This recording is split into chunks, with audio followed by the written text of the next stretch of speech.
Good afternoon, Carolyn. Hi, good to see So, you. so nice to have you beaming in to us in New Zealand this morning.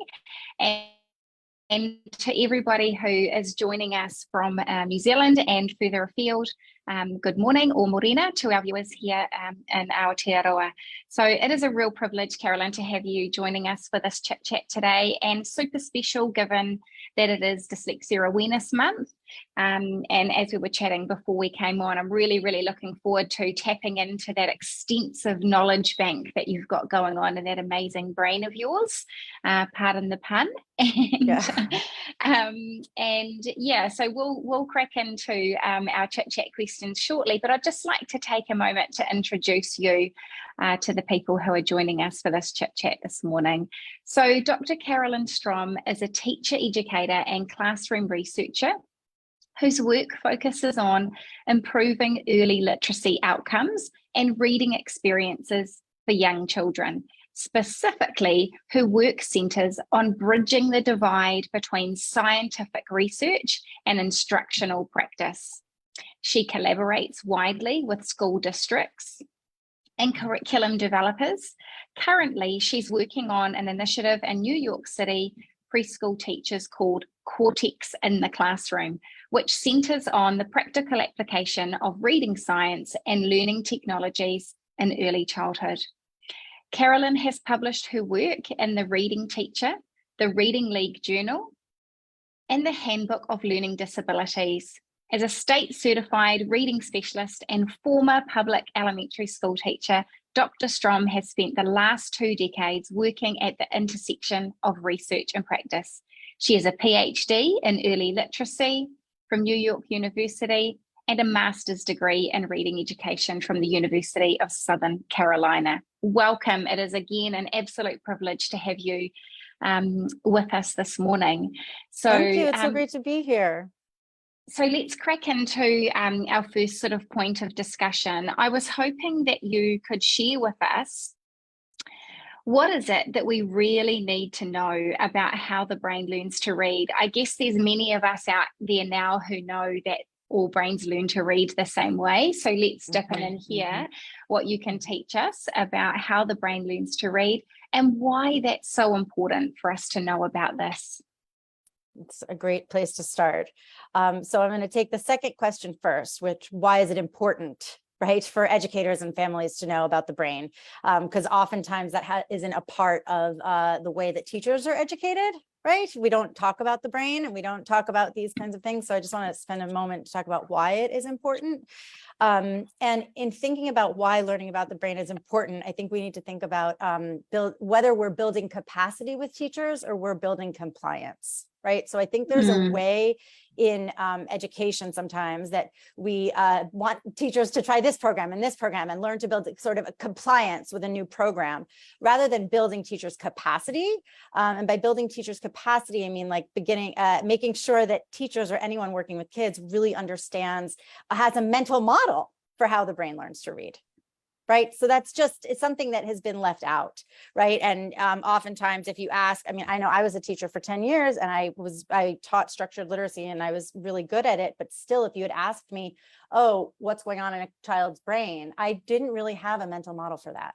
Right. I learned how to teach, but I didn't really understand how the neural pathways were changing in the brain. And I think it's really important. It's professional knowledge. Right. And in terms of what to understand, right, there's so much, but I think, as you said, all brains learn to read in the same way. But I always start with my students on this big idea that we're not wired for reading, right? And that has huge implications because we're wired for speaking, as I'm sure your listeners or viewers know, but we're not wired for written language, right? So what does that mean? That means that reading is not going to happen spontaneously. Right? Because brains all over the world can learn to speak, but they don't learn to read, right? So spontaneous learning and as sort of like learning by immersion, like speaking, is not going to happen. It's just not going to happen because our brain's not wired. We do not come with the neural pathways for reading. And I think that insight can help us really pay attention to the fact that how we teach matters. right? It really, really matters because without careful consideration of how you teach these, there's a risk of not learning to read because we're dependent on instruction. It will not spontaneously occur. And so that's kind of the big first idea, right? And going along with that is the idea of plasticity, that we can build those neural pathways. So that would be one big idea about the brain. I could tell you other two, or if you wanted to stop and talk about any of that. I just really, I've written down some really key points that you mentioned. We don't come with the neural pathways.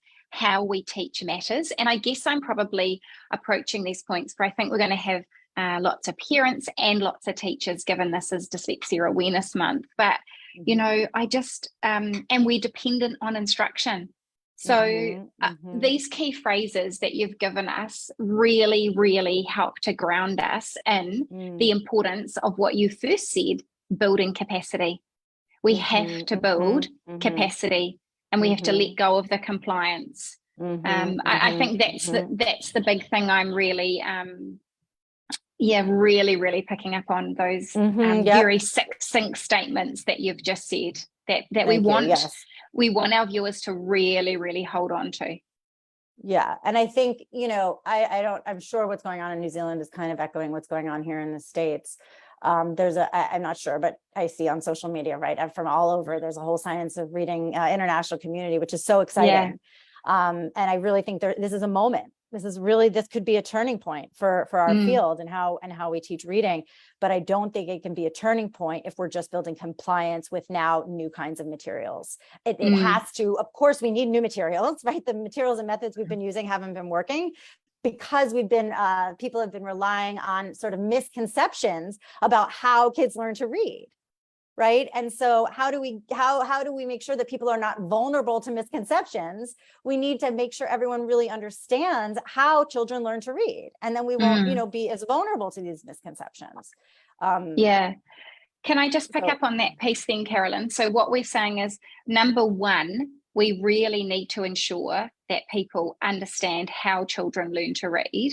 And then potentially, I have this little number two going on now, and that is you said people have been relying on misconceptions. Can you share with us, for those parents, maybe, and some teachers who this might be relatively new to, what are some of the now scientifically proven misconceptions about how we have been teaching reading in the past? Right. So it actually goes back to the first principle. Yep, it goes back to the very first thing we said about the brain, how we're not wired for reading. So there's been a misconception, right, that learning to read is relatively natural. It's a natural process. That is one of the biggest misconceptions out there, that if you surround a child with print, but you read to them every night, right? That's the big advice we all give to parents, right? Like, read to your children every night. That's what the pediatricians here say, right? And expose your child to books, and somehow your child will read through osmosis. That's a big misconception, that it's just caught, right? Reading is caught versus reading is taught. And for some kids, sure, they do, quote unquote, pick it up, right, and seem to catch it. But for most kids, it needs to be taught, because we're not wired. So that's the biggest misconception, I think, that has been out there for a long time, right? And that kind of goes along with this idea that, like, of discovery learning, like kids will somehow intuit or discover the way that the alphabetic code works. And it took human beings tens of thousands of years to come up with the alphabetic code, right? Young children are not going to just intuit this code. They must be taught explicitly, right? So some of the misconceptions, I think, for learning to read have been around discovery learning rather than direct instruction, right? And what we know is kids need direct instruction in how the code works, right? So absolutely. And when we think about reading, so you said reading is not taught. Reading is not caught. It needs to be taught. Can we just add in here another layer of, reading isn't just about lifting the words off the page. Reading is so much more than just the decoding aspect of reading. And I think that with the uptake of structured literacy, particularly in New Zealand, with the information that comes through the body of research in the science of reading, sometimes there is this evolving misconception that that this is about decoding and or phonics-based learning in isolation. And so I just, maybe now is a good time for us to go, I don't know, into the brain stuff to talk about how we build all those neural networks for that complete picture. I'm not sure. What do you think? How do we? Yeah. Well, there's two other sort of pieces of the brain that I think will get at this issue, I'm hoping. So we talked about, this idea that, we're not wired for reading, but we are able to build the neural pathways for reading because of plasticity, right? I think that's a big idea around the brain. We have to start there. But then the question is, how do we build these neural pathways? Right. And I think the big thing to sort of remember there is that we map letters and sounds as opposed to memorize words. So with my students, we say mapping, not memorizing. Right. Now, the question, which gets at what you were beginning to talk about, right? What are we mapping? Well, we're mapping letters and sounds, but once we map those letters and sounds and blend them, then we're mapping to meaning. Right. So what is this mapping? Actually, we're mapping like one neural form, right? Which has the spelling, meaning, and pronunciation, right? That's how we learn to read. We connect those three areas. And I know before we got on, we were talking about the Brain Cities model, the Tale of Three Cities, that I often share, right? And that's what that model is supposed to show, right? That you can think of our brain as having these different sort of cities, areas of specialization. In order to read, these three cities need to hook up, right? Vision villages, sound city, and mountains of meaning. That's what I call them there. But of course, that's semantic areas, phonological areas, and vision processing areas of the brain. So, first of all, in order, so I guess to get to you were kind of alluding to this, this tension, I guess, in the field around like, oh, if you're teaching phonics and decoding, you're not focusing on meaning somehow, they're mutually exclusive or something. But really, if you look at what a word is, it's the spelling, pronunciation, and meaning. That's the neural form, right? That we need. That is the mapping. It starts, of course, with letters and sounds, but then you have to hook it up into meaning. Right. And you're not going to be able to memorize your way through to reading. You have to map these three areas. Absolutely. Okay. So, so what else, before we move on, what else do we specifically need to know about how the brain learns to read? I'm going to we will repost your Three Cities video because it's such good. So it is such gold. So we will repost that for people to see who haven't seen that.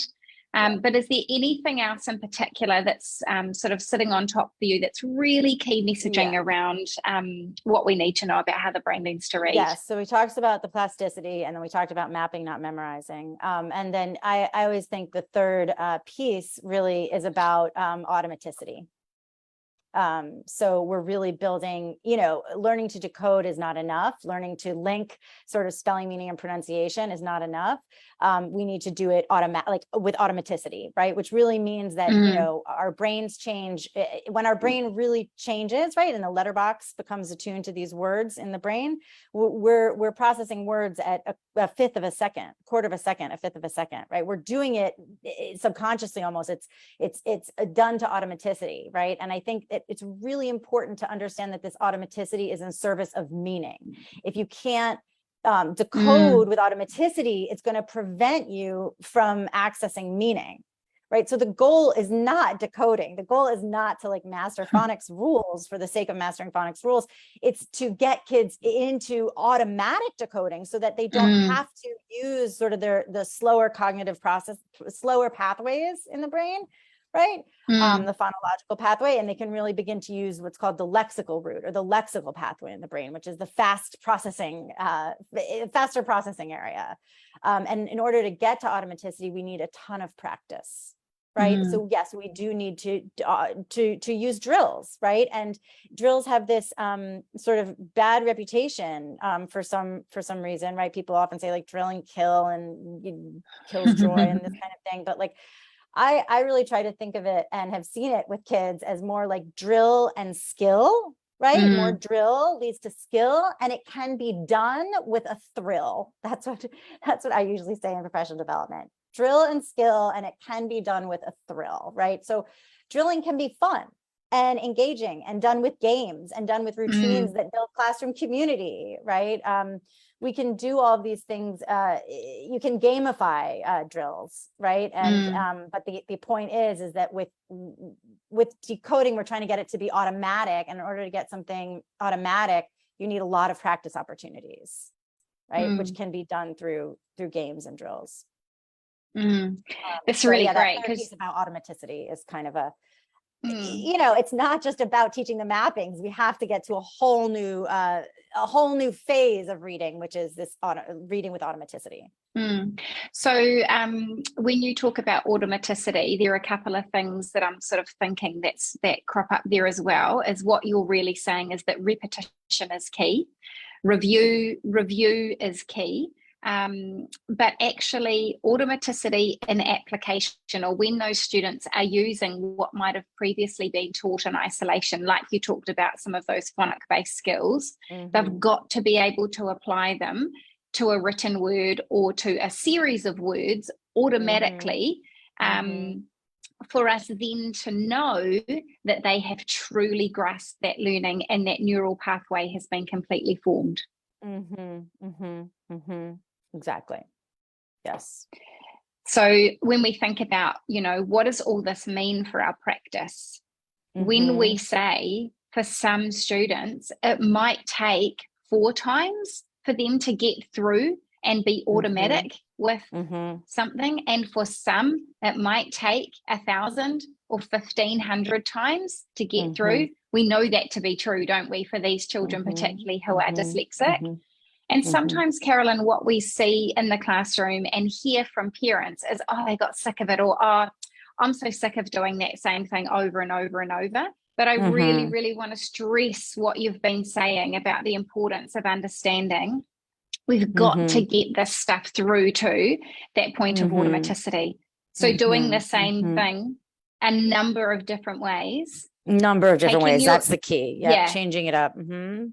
And adding some thrill element to use your term is really, really important.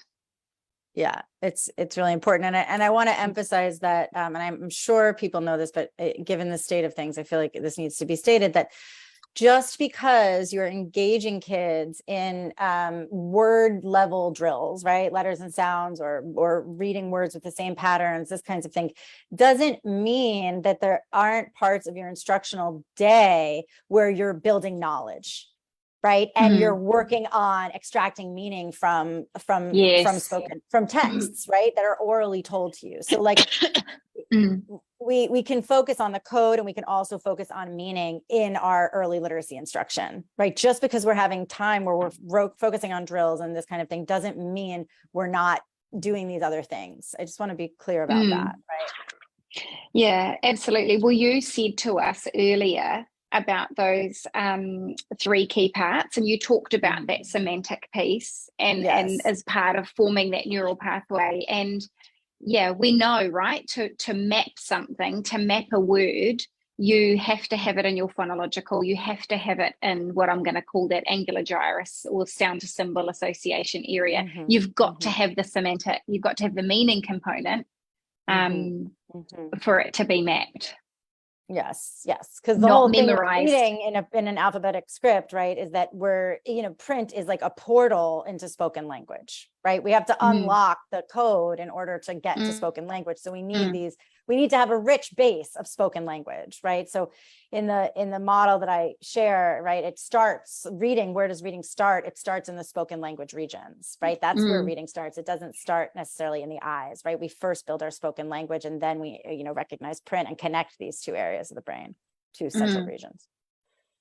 Which I often wonder, we don't want to say that reading to our children is not necessary, because that's why reading to and talking to our children is so necessary, because we move from that speech to print base, right? If we don't have a strong speech or oral language base, it's a lot harder to map those sound to symbol associations, and also to make meaning of what's being spoken if you've never heard it before, if it's not in that phonological lexicon. Yeah, reading is extremely important, right? We want to make sure we are reading to our kids. it's huge. It's huge for vocabulary development, story structure, knowledge building, sounds of words. But you can also at the same time, be calling kids' attention to the letters on the page and the way that the letters correspond to sounds, right? And the way that print works. We can be doing both, right? When we're reading to kids, for sure. Yeah, awesome. So let's come into now talking about what you believe the components of skilled reading instruction are, and what people should be thinking about when they're teaching in a classroom environment, or they might be teaching an intervention or helping their child at home. What are those components that we really, really need to be holding true to build those neural pathways in the brain? Yes. So I think the first thing we just need to remember is that skilled reading instruction has two main core capacities, right? It has language comprehension and word recognition. And I would answer the question in different ways, right? So the components of a skilled reading lesson where you're trying to build language comprehension and content knowledge and vocabulary will look different than a skilled reading lesson if you're just focused on word reading, right? And a lot of my work focuses on word reading or single word reading. So I'll focus on that. And I think, and that's typically what dyslexic kids and kids who struggle, right, really struggle with, right? It's at the word level. So, and I guess I support structured literacy. I know that it means a lot of different things to a lot of people. So I guess I'll share what it looks like in my work or my conception of it. First, I think it's systematic. Right? We can't teach reading. If you're teaching reading at home or whatever you're expecting at school, it must be systematic. What does that mean? There needs to be a scope and sequence, right? So if you're taking on the challenge of teaching your child at home, make sure that you have a scope and sequence, right? If you are expecting your child's school to teach them to read, then ask them if there is a scope and sequence so that you can follow along as well, right? A scope and sequence should go from simple to complex, right? There should be a logic behind it. You should start with single letters and begin to, as soon as possible, help kids begin to read small words, right? So, and there should always be a very structured component to how you're doing the lesson, right? How you introduce new content, all of those kinds of things. So systematic, and which has not necessarily been the case, right? There's been a sort of sometimes a haphazard approach to the code. And then I also think that, you want to make sure that you're being very explicit. So the code is this cultural invention and it's not intuitive. So we have to be very explicit. And by explicit, we mean like not implicit, not assuming that kids are just going to kind of pick it up, right? If you show them one thing incidentally. And I think explicit can also mean using multi-modes of representation, right? Or sometimes people call it multi-sensory instruction, right?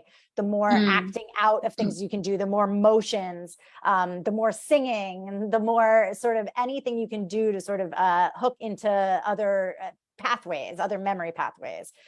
So songs and images and movements, those kinds of things, I think are all part of being super explicit about what you're teaching. And then of course, always monitoring the skills, right? So doing it depends on the situation, but at least every 4 to 6 weeks, checking in on skill development and assessment.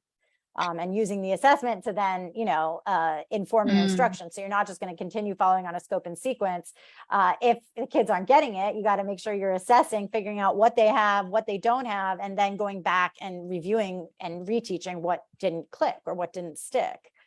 So I think in looking for skilled instruction for word reading, I think I always come back to systematic, explicit, and assessment driven or data driven, right? Using data to inform your instruction. Yeah, and what you did initially when you talked about two parts of Hollis Scarborough's reading rope, that's the picture that springs to mind for me when you're talking to that and talking about the word recognition skills and language comprehension. I just want to reiterate from our end to how important it is for people to understand that we have profiles of students who might present with challenge in that word recognition area, like you were saying about students with a dyslexic profile. And we also might have students who present with challenge in that language comprehension area, students who might present with hyperlexia, And we also have students who present with a mixed profile where they might be challenged in both language comprehension and word recognition. Yep. So for us to know those subsets of word recognition and language comprehension really well, and then be thinking about in our practice how we might assess those different areas, and be monitoring those different areas, how we plan for instruction, just like you were saying with the word recognition piece, is really important. And Carolyn, I think this is such an important piece of our conversation because it really highlights that question I was talking about earlier, that reading isn't just about lifting the words off the page, right? It is about both that language comprehension element and building those quality word recognition skills. But one of the things that I often find myself saying is that the word recognition is often the on-ramp to increasing language comprehension ability. Definitely. So, or your decoding ability is the on-ramp, is kind of the on-ramp. It's really, really hard, isn't it, for those dyslexic students to build their vocabulary, to build those language comprehension subsets when they're not accessing the same amount of print and reading material with relative ease that their peers may in fact be accessing. Yeah, exactly. So, and that gets into, I'm sure you've explored this on your chit chats or in your work, but that really gets into David Scher's, self-teaching hypothesis, that as kids move into, phase 4 of reading, they're really moving into self-teaching, where they're learning vocabulary from their decoding, right? And so that's why it's known as the Matthew effect in reading, right? The rich get rich and the poor get poorer. So those who can decode have more opportunities to learn new words, enjoy reading more, know more words, right? And the kids who can't decode have less opportunities to read words, don't like to read, don't know as many words, the Matthew effect in reading. Yeah, totally. Yeah. Okay. So obviously, as we've said, this month is Dyslexia Awareness Month. What key message would you sort of wrap up our chit chat today? If you were wanting to give a key message to teachers or a key message to parents, particularly in relation to working with students who may present with dyslexia, either diagnosed or undiagnosed, what are some key things that you think are really pivotal for them to be able to support those students? So one, I think going back other than as well as everything that you've already said. So much. I'm so glad you feel that way. So, I think that going back to the brain, right? I really believe that we need to have an understanding of how the brain learns to read. So what's going on for all kids we've established is that, we're not wired for reading and we have to build these neural pathways to read.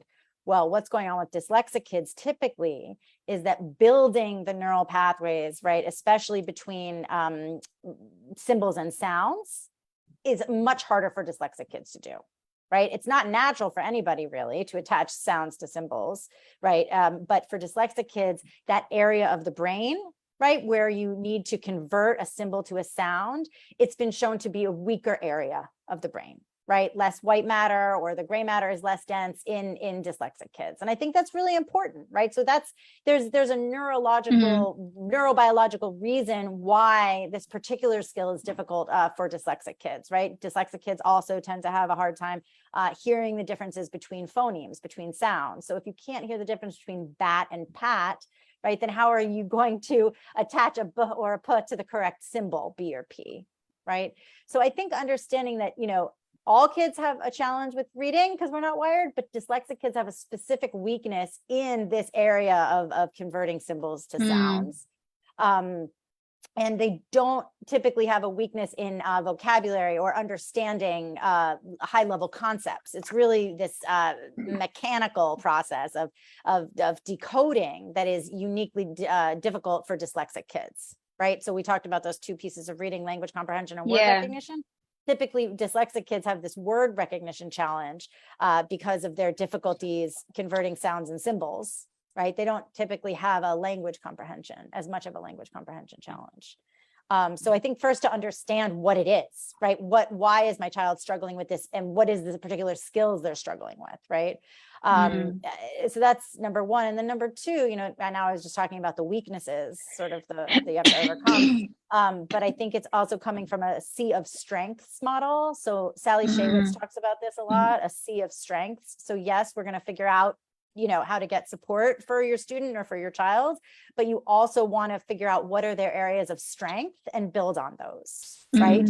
So I can't really stress that enough, because reading is so difficult for dyslexic kids, they often experience cognitive fatigue, right? And they often feel like a failure, and it's very exhausting, and it can be very frustrating, right? So we want to, you know, it's not fun for them to have reading sessions, right? We're building this area of weakness. So while we're doing that, it's just as important to focus on what they're good at, right? So if they're good at a sport, then like they certainly should not stop playing that sport, you know, and get tutoring, right? They should do both.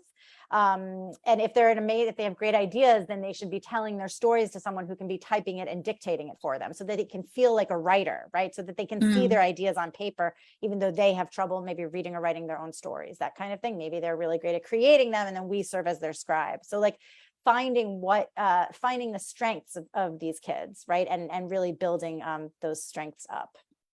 That's, I think, you know, when we talk about Dyslexia Awareness Month, we want to talk about absolutely the kinds of instruction we need and what's going on with dyslexic kids and why they struggle. But we also want to make sure, you know, to build up their whole sense of self and build their whole identity. Yeah. Brilliant. Just to kind of close off, Carolyn, I want to repeat a few of the amazing phrases that you've given us today, that I know that there will be lots of teachers and parents and colleagues of ours out there who will have picked up these and will love them as much as I have. It's important to build capacity over compliance, and we need to ensure that our teachers have a mental model for what is going on in the brain, because that's going to help them understand that. We don't come as a package wired to read. How we teach matters. We are dependent, or reading ability is dependent on instruction. We know the brain is plastic, and you talked about 3 key areas that we need to think about: plasticity, mapping, not memorizing words. And remember that mapping process was where we were engaging all of those parts of the brain. And we want to get through to that third point that you talked about of automaticity. That's where the sweet spot is, right? And where we can actually go on and become more capable and more confident and experience so much more success. And yes, we definitely need more drill and skill, and it can be done with a thrill. So I really, really want to thank you for giving up some of your time to beam into New Zealand and help us to broaden our understanding and help us to just sit in that space where we reflect on our own practice and the difference that we're making, or maybe the difference that we're thinking about making for the students we teach in our classrooms across New Zealand, and also for parents who just actually, you know, might even be starting out in this place of wondering, is my child dyslexic? How do I go about building some baseline knowledge? You've given some really, really tangible tips, Carolyn. So thank you so much. One last tip I'm going to leave everyone with, because I just sent this out to my students and I think everyone should know about it. I'm not endorsing this, but I did see that Nessie is giving away all these free dyslexia resources this month. I'm sure you know about that, but I thought that was really amazing to see. Yeah, so we will post that along with your 3 cities clip. We'll link them into the feed of this chit chat so that people can access those. Cool. Thank you for all of your work doing this kind of outreach to so many educators and families. It's wonderful. Thank you so much for doing this work on the other side of the globe. It's a pleasure. And for everybody who tunes into the Chit Chats, really excited to share with you that next month in November, our Chit Chat focus moves to executive function. We're really, really thrilled to be joined by Adele Diamond, who's going to be talking with us about executive function. So yeah, we'll look forward to catching up with everybody then.